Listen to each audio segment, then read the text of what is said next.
जय जगन्नाथ मो दिवाकर दास आपण मान प्रणाम करुच्ची भगवान पाखे भक्ति को नवेदन करने आपण संध्या हो सकाल हो दीपटे जालती मो घरे ज्ञान दीप जाली अज्ञान खंड बनवाड़ी किंतु यही दीप जदि आपण चतुर्मुखी दीप को जालुचंती भगवान अहेतुक कृपा सहित कौन लाभ मिले तो चलतु से विषय आलोचना करिबा। जदि आपण पूजा स्थान रे प्रत्येक दिन आपण चतुर्मुखी बा चारिमुख थिबा दीप को आपण जालती आपण सबुदिन जदि जाली पारिबे चतुर्मुखी दीप रे घी देसी गाई घी आपण जाली पारंती माँ लक्ष्मी सहित कुबेरंकर कृपा आपण रहे अर्थात आपण जदि घर अगणारे आपण चतुर्मुखी चारिटी मुख थिबा दीप को जालती चारि आपण दिगपाल मानकर कृपा मध्य आपणक उपरे रही थाए तो चारि मुखी दीप जाले 10 दिगपालंकर कृपा आपणक उपरे रही थाए खाली सेति नुहे आपण मानक उपरे मध्य जम देवतांकर आशीर्वाद रहे जे प्रत्येक दिन चतुर्मुखी दीप जालती आउ कुबेरंकर कृपा मध्य रही थाए सूर्य देवतांकर कृपा मध्य रही थाए चंद्रमांकर कृपा मध्य रही थाए जातक जदि सूर्य बा चंद्र खराब रही तो आपण मान निश्चिंत चतुर्मुखी दीपटी आपण निहाती भाव में जालती सूर्य खराब रहिले आपणकर कौन हुए ना देह रोगग्रस्त हुए चंद्र खराब रहिले देह मध्य रोगग्रस्त हुए ठंडा छाड़े ना ये भाव रहे तो आप चतुर्मुखी दीपटी प्रत्येक संध्यारे गोमाता घीरे आप जालतु 21 दिन जदि आप जापारे चतुर्मुखी दीप आपण घर नकारात्मक शक्ति दूर होगा सहित रोग दुख कष्ट दूर होता खाली से नुह प्रत्येक दिन जो माने चतुर्मुख दीपटीए आपण ठाकुर घरे जालती से आर्थिक अवस्था दूर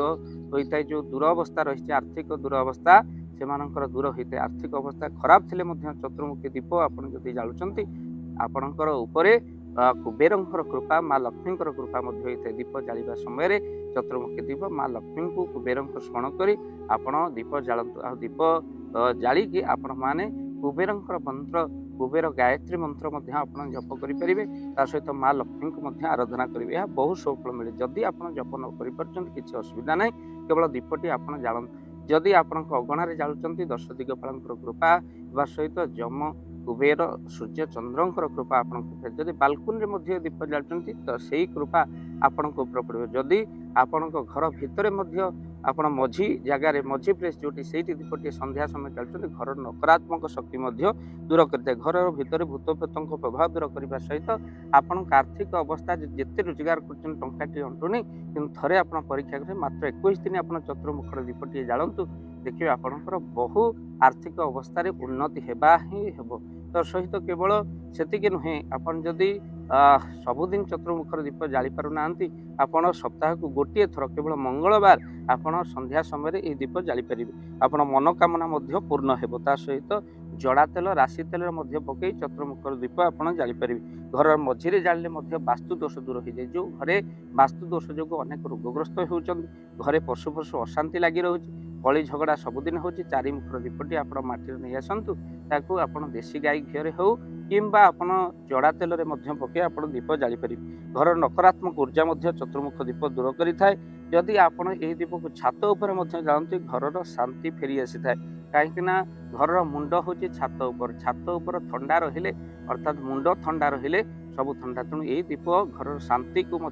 आनी था आप जानिक आनंदित हेबे घर उपरे आपण जदि शुभ कार्य करता स्वतंत्र घरे थिबा लोकंक उपरे पड़े तेणु छात उपरे आपण दीप जाली पारि तो आपण घर छात उपर केवल आलिया आवर्जना जदि करी रखती जमी घर उपर तार सीधा सड़क प्रभाव पड़े वास्तु दोष घर छात सब परिष्कार आप रखते कहीं जमी आपणकर शरीर मुंड हूँ आपणकर कौन ना मुख्य तो मुंड बाड़ हेले सरीगला पाठ सेमती छात हूँ मुख्य छात उपर आप सब परिष्कार परिच्छन्न रखते आपण हनुमान को कृपा प्राप्ति करने चतुर्मुखर दीपटी हनुमान को फोटो सामने घी राशि तेल दीप किंबा देसी गाई घीरे आप प्रत्येक मंगलवार जालिले आपणकर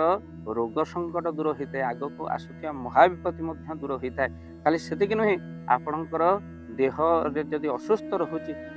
दूर होता है आर्थिक अवस्था चाकरी क्षेत्र में उन्नति एमतीक विवाह जोग जो मान विवाह हो पारुनी चारि मुखर दीपटी हनुमान पाखरे फोटो सामने आप रखी प्रत्येक संध्या जालतु बा मंगलवार केवल आप जालतु विवाह पर्यंत जाली पारे चाकरी होगा पर्यंत आप जालतु यह रूटीन पूर्वक आप जालिले बहु आप शुभफल मिलता है आपण घरे जदि सुंदरकांड हनुमान जी को पूजा हनुमान को कृपा पाइबा करती घर नकारात्मक शक्ति दूर होता है। तो जदि थरे आपण घरे हनुमान जी को पूजा सुंदरकांड पाठ करुँच घरे आपण मान जिते बड़ विपत्ति आगू आसुथो ता दूर होता है। जदि आपण घरे सुंदरकांड हनुमान जी को पूजा करने चाहते स्क्रीन में चलता नंबर कॉल करंतु टीम सब पहुँच आपण घरे हनुमान जी को पूजा भक्त बंधु एवं आप कॉल करेंगे वीडियो को शेयर करेंगे चैनल जदि नुआ चैनल को सब्सक्राइब कर दिंतु। जय जगन्नाथ जय पंचशती। जय जगन्नाथ। धन अर्जने धर्म करी धर्मे प्राप्त नरहरि। जदि आपण मानक धन कौन गरीब असहाय रोगी मान सेवारे लगी पारा जानतु आपणकर रोजगार सार्थक हो गला आपणक धनर मध्य बहुत महत्व रहिला। तो आज आपण माने जदि चाहूँगी आपणकर से धन महत कार्य लागू जेमिति कि आमे गोटे आम्बुलांस करिचु जो आम्बुलांस प्रतिदिन किसी असहाय रोगी मान मेडिकल रे पहुँचाए किसी गरीब अनाथ शिशु मान आमे वस्त्र दान करूँ किसी रोगी मान पाखरे पहुँचू जो माने बहुत रोगरे पीड़ित से पाखरे आमे किसी अर्थ आ गरीब लोक मानू सहायता प्रदान करूँ। ये किछि दिन पूर्वर आपण माने सहयोग कले आमे मध्य किछि कंबल असहाय मानक पाखरे जाई पहुँची बांटी थिलु। आपण को कृतज्ञता ज्ञापन करने सहित जदि आपण चाहूँगी आपण धन आम द्वारा कौन महत्व कार्य लागू तो स्क्रीन रे चली नंबर रे निश्चिंत आपण कॉल करंतु। आउ आपण विवाह वार्षिक आपण पिला जन्म रे श्राद्ध रे जदि आपण दान करने को चाहूँगी आपण पुओ नाम झील नाम स्त्री नाम निश्चिंत भाव में आपण दान करें। स्क्रीन रे चली नंबर आपण कॉल करंतु आमे दबू आपण को फोन पे नंबर जो फोन पे नंबर रे आपणकर दान पहुँची पार निश्चिंत भाव में आपणकर दान क्यों कार्य लगुच तार मध्य वीडियो करी भाव दिवाकर चैनल आम निश्चिंत भाव में पकेबू आपण देखिए निश्चिंत खुशी हे। तो आपण पुओ झील विवाह वार्षिक जन्मदिन में जदि आप चाहूँगी आपणकर दान महत्व कार्य लागू तो से शुभ दिन मानक आप कॉल करी आमको फोन पे नंबर मागी पारे आम्भे मैंने आपको फोन पे नंबर दबू जो नंबर रे आप सहयोग राशि पठाई पारे निश्चिंत भाव में आपणकर धनर सार्थकता है।